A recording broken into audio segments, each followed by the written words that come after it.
Transfer portal, transfer portal, transfer portal. The age-old question, actually not even the age-old question because it's just brand new at this point. But we're like 5 years in. Who knows how the transfer portal is going to go out there? But I brought in the best man for the job of talking through the possibilities of the transfer portal in the Big Ten, and that is college football with Sam. Sam, thank you for being generous with your time and being here. Do you think the transfer portal is going to get pretty crazy this year in college football in general? I would say yes, because of how much top tier talent we've seen enter so far. I would say that it's probably going to be about as good of a transfer portal class as last year, but with how many talented quarterbacks are entering, maybe we could see a more impactful transfer class this year than last year. For sure. I'm really interested to see how this works out because there's more and more talk of like players having buyouts. Obviously, the Wisconsin situation last year with Xavier Lucas really impacted things. And, there's tampering every single year. It's what I say is like, don't complain about tampering because at the end of the day, every team's doing it. Just some teams are better at it than others. And if your team's not very good at it, then, I don't know what to tell you other than get better. So we're going to get into it all. But Sam, if you would, before we get started, please do tell people if they are not familiar with your channel where they can find your channel at. You can just search up college football with Sam on YouTube. We have a TikTok now that we're regularly posting on. We have a Twitter as well. Just search up college football with Sam, and it'll show up on your channel, the Big Ten Huddle, when we do a collaboration. But it'll show the black logo with the gold outline and college football with Sam stamped right on there. So that's how you can find us. Very good. All right, Sam. Appreciate it. Let's start with the big question. I think that kind of would start all of this out, which is what teams in the Big Ten do we think are going to be the most active in acquiring talent? So maybe not the most active in talent leaving their team. We could kind of go through some of that. There's a number of teams out there that already have double-digit players expected to enter the portal. But what teams do you feel like in the Big Ten, Sam, are going to be the most active in trying to acquire talent out of the portal? I would say Michigan State, with how much money has been funneled into that program with the hiring of Pat Fitzgerald and with the coordinator hires and special teams hire. Like coaching LeVar Woods is a big deal, shows that you're trying to be serious. I think Nebraska, with Dylan Raiola leaving and with how awful their trench play was this year, Rocco Spindler was their best offensive lineman. He's gone. Lutovsky was one of their best offensive linemen on, again, a very bad unit, and they're gone. And that defensive line was pretty bad for much of the year. Penn State, in theory, they still, have a pretty good roster. They have a lot of juniors that they could bring back, but I imagine they'll want to get some of their guys from Iowa State. I imagine they'll want to compensate a bit for that really bad freshman recruiting class. I would also say that Indiana could be active again, but that's more of a maybe. And then depending on what happens with Michigan's coaching staff, we could see a huge portal cycle. And then Washington, depending on how they assess their roster, I think they could really dip in. Yeah, Washington's an interesting one because they brought in that big recruiting class that's ranked number 12 in the nation, which is fantastic for Washington. It's just fantastic in general, not just for Washington. I'm not trying to take a dig at Washington here, but it's just that's fantastic in general. Especially, I love to see teams in the Big Ten start punching above where they have been in recruiting rankings and stuff like that. So it kind of depends on what Jed Fish feels like he has. If Fish feels like he has guys that can play right away, maybe they don't go as deep into the transfer portal. But if he's like, hey, we got all these guys, we need to let them develop a little bit, then they could go with a little bit more. Sam, I'm curious your thoughts on the Michigan stuff. So obviously we don't have a head coach for them yet. That's not what this episode is about. But excuse me. If you had to assess, kind of the current state of Michigan and what you feel like is going to happen in the future, could you see a number of players leave Michigan and then have to go into the portal? I'm not talking about Bryce Underwood and guys like that. I'm not trying to make this a big juicy subject or anything, but just your thoughts on Michigan possibly losing talent and having to acquire more out of the portal. Oh yeah. If this turns into a Penn State thing, it won't just be the recruiting class; it'll be parts of the roster too. And the concern isn't just with Bryce Underwood, because I think Michigan could lose Underwood, and with how poorly he was developed and how poorly he was, inputted and plugged into the offense with how, clearly awful Moore was as a leader, um, Michigan could probably be fine losing him. Like it would suck short term, but losing Moore and Underwood is a package deal, and just getting a competent coach is for the best, whether or not you want to swallow that pill. But they could lose a lot more than that. They could lose their incoming class. They could lose an offensive line that was, building up at the right time and really was the only unit that did anything worth a damn against Ohio State for a half. They could lose a lot of those players. Michigan has a very talented roster, and for them to not have a coach right now, and it feels like there's just a kind of pause and almost an unnecessary pause in the search and a lot of twists and turns. There are definitely players who are shopping or getting calls from other staffs to come to a place that at least has stability right now. If there is a position of need for Michigan, I think regardless of what happens with the roster, say everyone comes back, I think they got to look at wide receiver, and I think they have to look on the defensive line. They just lose so many bodies in the D line that even if all your young guys step up and Meadows turns into like Micah Parsons, you're going to need depth there. And at receiver, they just have not been good enough and are not good enough outside of Andrew Marsh, who's had a phenomenal year. Oh, and also punter, kicker, because special teams were dreadful. Yeah, for sure, and they do normally have some really good defensive linemen there, and I think they did a very good job of recruiting some of their guys that were kinda lower, ranked and rated guys in the recruiting class. I felt like were better than what they were rated, but, we'll have to see how they develop, obviously, when they get there and everything. Another team I wanted to ask you about, well, of course, I wanted to make a note here. Chip Lindsey is leaving Michigan as well for Missouri. We are recording this on Sunday night, gonna release it most likely Christmas Day, maybe Christmas Eve. It just kinda depends on how much I get done the next few days to be able to release a video, on time. But anyway, Chip Lindsey leaving, that could impact things. We'll see. We're just gonna have to kinda continue to see how it goes, but I'm with you, Sam. I think the head coach is the most likely, indicator there. Jumping over to Michigan State, staying in the state of Michigan, they get Nick Sheridan coming in from Alabama. Now, I'm not sure he's gonna bring a whole bunch of players with him because Ryan Grubb was always kind of the main offensive coordinator there. Kalen DeBoer obviously is sticking around. It seems like. I mean, maybe Michigan blows him away with an offer or something. Who knows? But it seems like he's gonna stick around.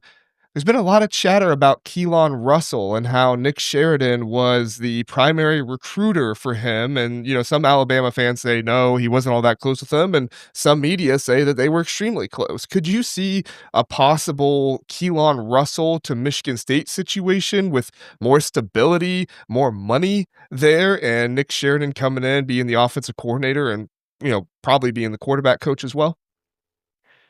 You know what? That is shocking, and that would be a wow moment. But I would say that with how Ty Simpson has not quite looked like an NFL quarterback, and they have King Mack in the room, who was close with DeBoer, followed him from Washington to Alabama. I'm not going to rule it out as a possibility. With how much has changed in college football, not much would shock me, in all honesty, with how much has changed over the past 5 years. Russell, I think, would certainly be QB1, even over Milihojevic if he came in. The question is just with, Nick Marsh transferring out and with Michigan State having yet to hire a lot of their assistants, what would he have around him? So with Michigan State, I think they're in the market for really anything. If they could go out and they could get anything, and they probably should try to get anything that they think would level up their roster, especially if it would be like a younger player as Keelan Russell, and as talented as he is, just because of how bad Tucker did with the roster, and Smith just didn't do that much better with it, honestly, which was surprising to me, but it's reality. So if they want to get things rolling, and a $401 million donation certainly suggests that, and poaching Iowa's special teams coach, and getting an NFL defensive line coach, and getting Max Fola all suggest that. Even Nick Sheridan does. I would not be shocked if Michigan State gets a variety of big names. Yeah, I wouldn't either. I'm looking for a big offseason for this Michigan State team. Really feels like Ryan, Pat Fitzgerald knows what he's doing here, and I'm excited to see Pat Fitzgerald with much more resources, what he can do out there. I think this is a fantastic hire at Michigan State. I understood people saying Jonathan Smith, you let him go too early, but it just seemed like he was going nowhere with that program, and I think Michigan State correctly assessed that and went out and got somebody that was as good as they could possibly get. I shouldn't say as good as they could possibly get. That makes it sound like a bad job or something. But got somebody that people were talking about, and I felt like was a very good hire. Another team I want to ask you about, Sam, is Wisconsin. So Wisconsin is another one of these teams. They're keeping Luke Fickle around. They're saying they're going to put more resources into this program, which, as we know, a lot of times means more NIL, trying to go out there and get players. Wisconsin's going to have to go out there and get a quarterback. They're in on a number of big name quarterbacks. I have no idea if they'll get them or not. And then in addition to that, they have some good young players, but they still need to build around that linebacking core. They still need to build around, some of these players. And they have a number of players that are in the portal or expected to be in the portal already. What are you looking for Wisconsin coming into the transfer portal here coming up? You probably could use a little bit of everything except for linebacker because they have those two amazing freshman linebackers, Mason Posa being the best. But that defensive line is very old. Most of them are going to leave after this year. Secondary was kind of their weakness, and a lot of those players leave and depart after this season. And, I love the idea of, hey, we're going to put more resources into this. But if you're Wisconsin, you have to realize that the energy around the program is dead. I have diehard Badger fans like ironically, like intentionally using both of those contradictory terms because they're like giving backhanded compliments to their team on Twitter or giving like really cynical takes about how, oh yay, like he's coming back, guys, or why isn't Wisconsin involved with this guy in the portal? Like the energy is just dead. It's like if Michigan State brought Jonathan Smith back, you're going to need to really get out and retool everything, starting with the offensive line.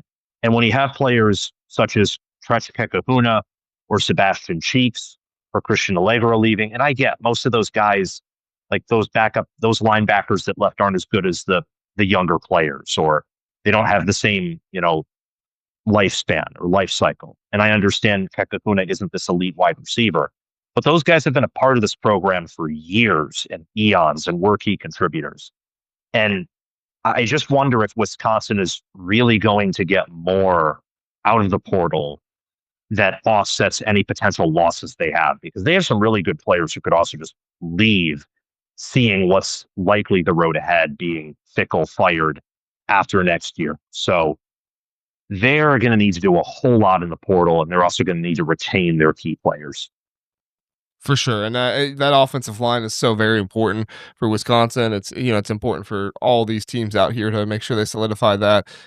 Pretty much every single team I looked at is going to be a big portal, go getter and stuff. Pretty much all of them need offensive linemen, so these guys are not going to be cheap out there. You're going to have to do a great job of evaluating them and also bringing them in and coaching them up. So we'll see how they do there. Couple other teams that I feel like could be pretty active in the portal. Get your thoughts on, Sam. UCLA, I feel like could be pretty active out there. Bob Chesney might bring some James Madison guys with him. Might go out and if he wants to be Kirk Cinetti, he's gonna have to go out there and evaluate and get some guys together for him. Maryland, maybe. I mean, they're bringing back a lot of these freshmen, but I feel like they still have some holes that they need to go to for their roster. And then Rutgers, they're losing a few guys that I wouldn't say are key players, but were contributors for them last year. That we'll see how they kind of work out there with not having them. But I think Rutgers could be pretty active in the portal as well. Maybe not as much as Michigan State and Wisconsin and some of those teams, but maybe more of kind of a moderate level team that's going into the portal and just acquiring some talent here or there. Any thoughts on those three teams, Sam? UCLA, I totally agree with. I would not be surprised if much of that JMU roster followed. Really wanted to touch on, because I know Maryland's going to be active, but they have that young core. So they're going to build around that. With how bad that team was, they feel like it's pretty obvious. For Rutgers, I think have a good running back group and receiver group that could come back. I know they lose DT Sheffield, and then between KJ Duff and Ian Strong. One of them is a sophomore. I forget who that is, so he has to come back. The other is out of eligibility or I believe should it's leave to the NFL. Ian Strong, I believe, is the one that was a sophomore. I'll double check, but go ahead. Okay, thank you for that. I didn't exactly know, but they have a good receiver coming back. Raymond, I think, is back, and he's going to have he had 1,000 yards rushing. Um, they just need to get defensive coordinator hire right. I don't know if they've made that announcement or not. I don't think they have. But they need to get that right, and then they need to bring in players that fit his scheme because that's what's bit them in the rear these past 2 years is really awful, dreadful defense. And if they were just better there, they probably go bowling this year. And last year they may have won 8 or 9 games with how easy that schedule was. Yeah, it was KJ Duff that's a sophomore, so I apologize, I got that wrong, but yeah, KJ Duff, he should be coming back, and Ian Strong, I mean, he's gonna be a day 1 or day 2 pick in the NFL draft, so he's most likely heading out there. But I completely agree with you on the defensive side. Look, they tried to bring in, Bradley Weaver, they tried to bring in some guys on the defensive line, but, those guys had some moves, they just were too slow to be able to get to the quarterback in the Big Ten, and quite frankly, they were outsized by some of these better teams that they faced as well, and, the secondary doesn't get much help when the pass rush isn't getting to him at all. So we'll see what Rutgers does here in the offseason, but it's going to be very interesting. All right, so some of the bigger teams in the conference, we touched on Michigan, 3 teams that I'm going to be very curious about. Of course, Ohio State and Oregon, they're always kind of the selective group, right? It doesn't seem to matter how many they lose, but it seems like whatever they bring in is very selective. So probably 6, 7, 8 guys for each of them, maybe a little bit more, maybe less, depending on how many they lose for the NFL draft. And then USC. USC has a number of guys in the portal right now, but they've also brought in a massive freshman class. It's going to be really interesting to see how USC approaches the portal here. Jada Mayava coming back. There's a lot of talk out there about Hassan Longstreet, if he's going to come back with not being able to start next year. With Jada Mayava coming back, we'll see what happens there. But what's your thoughts? Let's start with USC, Sam, and then we'll get into Ohio State and Oregon. What's your thoughts on USC and their potential for what they could do in the portal? It's interesting because USC, even losing Lemon and Lane, they got Hines at wide receiver, who looked really good as a freshman. They should return most of their offensive line, most of their defensive line. They have their quarterback back. So they don't have as many needs as I think they've had in the past there. I think what you have to do is look at how much you're losing at wide receiver. You're losing your top 2 tight ends, and your backfield. You're losing quite a bit there, including I think Kamari Ramsey, and I was kind of surprised he declared with how inconsistent he was this year. Um, they need to be selective in the portal. I think mostly attacking the back end, and then maybe they can get a handful of defensive linemen since their portal class last year at D line didn't really pan out, but they have some really young guys there who I think are well coached and doing well. So it also depends on whether or not D'Anton Lynn goes to Penn State. I mean, if he does, you could be seeing a scheme change there. If not, though, I would very much expect them to be selective with how big that class was and how much they bring back, especially in terms of quality players. Like they bring a lot of nice players back. Yeah, totally agree. There's a lot of potential there. And honestly, we're getting into this week coming up. We're not going to release this episode for a few days. So at this point, D'Anton Lynn might be leaving for Penn State or some other place by then, or he might come out and say he's sticking around. So we'll see how that goes, but it is going to be very interesting in the next few days to see how that progresses forward. Sam, Ohio State and Oregon. I think Ohio State's very interesting right now because they do have a number of players on this team that could come back. And as we know, Ohio State has done this with multiple players. They did this with Sonny Styles and Davis Igbinosun last year. Of course, 2 years ago, they brought almost everybody back. That was obviously a big motivator because they hadn't beat Michigan, they hadn't won the Big Ten, they hadn't won a national championship or anything like that. So they wanted to make that happen. I don't think this team has that same motivation, but I do think they have some guys on this squad that have not maybe underperformed, but maybe not gotten the kind of draft grades that they wanted. I've heard that Caden McDonald might not be getting the draft grade that he quite wants. There's a possibility he might come back, which would be absolutely crazy. Max Clare has been utilized this season, the tight end from Purdue, but he still has a year of eligibility left, so he might come back. We'll see what happens with a guy like Jermaine Matthews, some of these other ones. What do you expect from Ohio State and Oregon going into the transfer portal? Oregon loses a lot on offense, brings back a lot on defense, and it's kind of the inverse for Ohio State, at least on the surface. And I think that they'll at least win their quarterfinal game. So I'm kind of going with the fact that who is graded as a day one or day two player, unless they really have first round upside, is gone. And those who aren't are coming back. So I kind of do expect like Caden Curry's out of eligibility, but that's, he's been really good this year.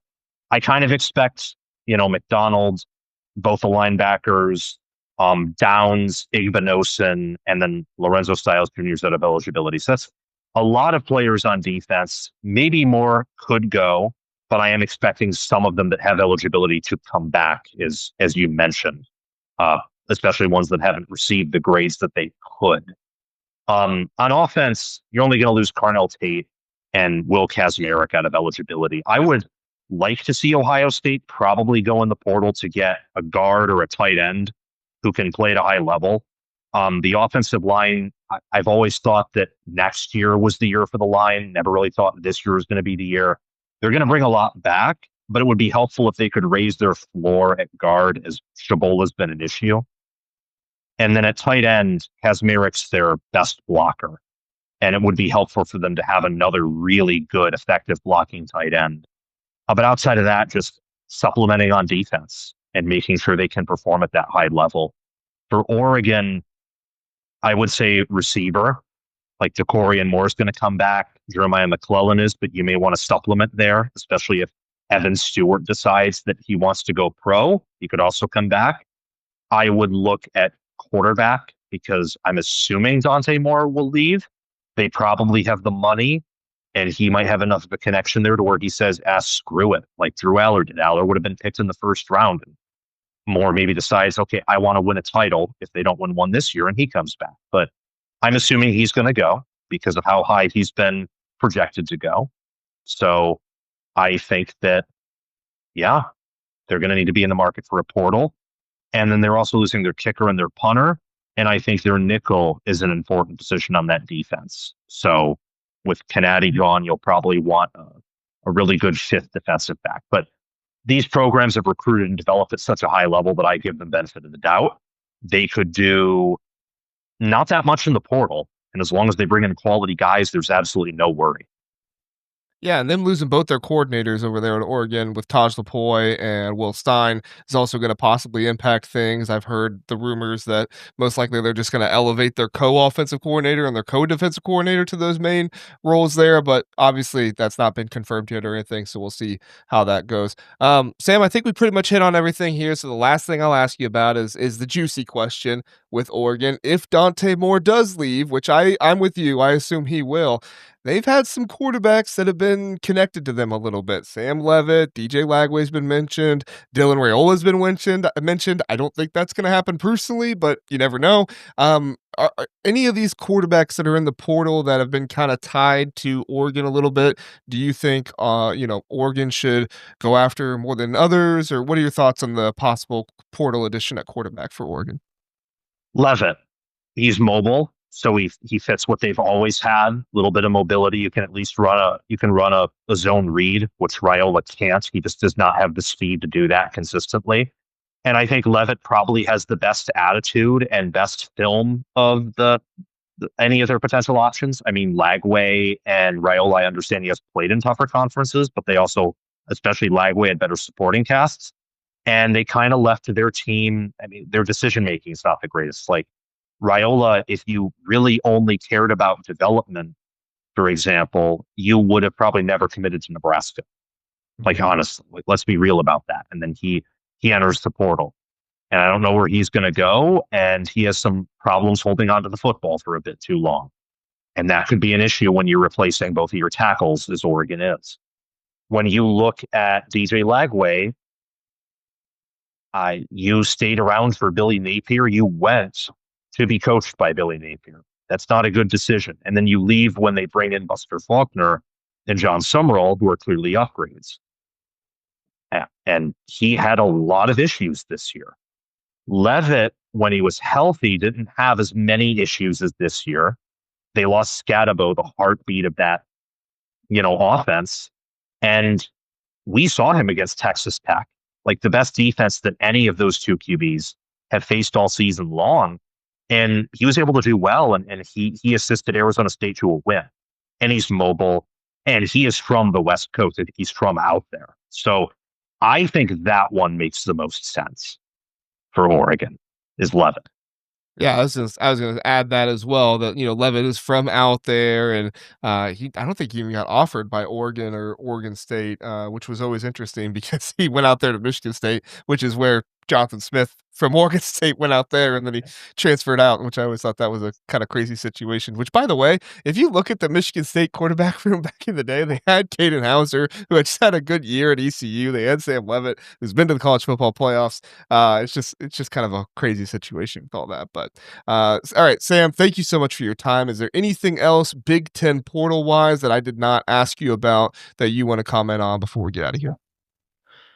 I will say that for Indiana, Indiana has now entered the conversation, at least for me, where I'm giving them close to, if not the exact same benefit of the doubt as Ohio State and Oregon. I don't think they'll be quite as selective in the portal because they are going to lose more since they are older.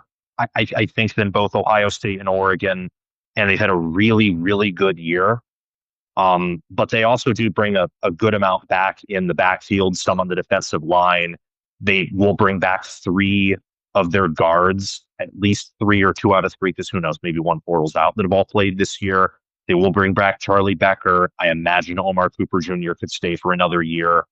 Um, like they're going to be active in the portal. They'll bring in a good portal class, and I trust Signetti's talent evaluation. So that's the last thing I really wanted to touch on. And then I guess the last thing could be Iowa, I think, is a few portal players away from being a really good team next year. That's all Yeah. I'll say. Yeah, they don't have anybody in the portal right now. So if they're able to get some guys and really not lose all that many players or anything, could be a really good year for Iowa next year. I mean, Iowa's always good. They're never quite the college football playoff, but they're always a team you have to be on the lookout for with how well coached they are and everything else. You brought up Indiana. Allow me to ask you really fast. I'm sure you've seen the rumors of Josh Hoover, TCU quarterback, connected with Indiana. You think that's Indiana's guy? I mean, they were connected with Sam Levitt and Brendan Sorsby at one point. That obviously is, not really matriculating. I feel like Levitt's probably going to Oregon. Sorsby's probably going to Texas Tech, but I could be wrong. We'll see what happens. Do you have any thoughts on the connection of Indiana and Josh Hoover? Not really. I think my deepest thought is that they are going to get someone who has NFL upside. Mhm. That's kind of my thought process is like Rourke was drafted. Rourke was tough and he had a good build. Mendoza's probably going to be round one, pick one, or something close to that. They're going to get someone who has some NFL traits, but that's really it. I trust them to develop anyone. So whoever they get, I'm probably going to be very high on, and it will just it'll just depend on whether or not I'm, right or not. But I trust Signetti and Mike Shanahan and that staff, especially since, they've extended everyone. So it's going to be, year three of that exact same staff, which has done a phenomenal job. Yeah, I feel like at this point, I was talking about a quarterback to Indiana and like ranking my best ones, and I just ended by saying, "Look, whoever Cincinnati chooses, I trust." Because Cincinnati knows all of this way better than I do. I'll give you my thoughts, but at the end of the day, whoever Indiana chooses, I got no problem with because Kirk Cincinnati has a great track record with quarterbacks. I mean, even dating all the way back to when he was at Elon and everywhere else, and or IUP, wherever all these places that he was at, he's always done a great job with quarterbacks. So, all right, Sam, thank you so much for your time. Everybody do go check out College Football with Sam. He is a collaborator on this video on YouTube. If you're watching here, if you're listening listening on podcast, go on over to YouTube. Sam does a fantastic job over there, goes live, also puts out his videos in kind of short form. So if you're not somebody that wants to listen to a 1, 2, 3 hour live stream, you can go see his short form stuff over there that he does. They do a great job of cutting it up, and he has a fantastic team that works with him there. So thank you everybody for listening and watching. Have a good one. We'll see you next time.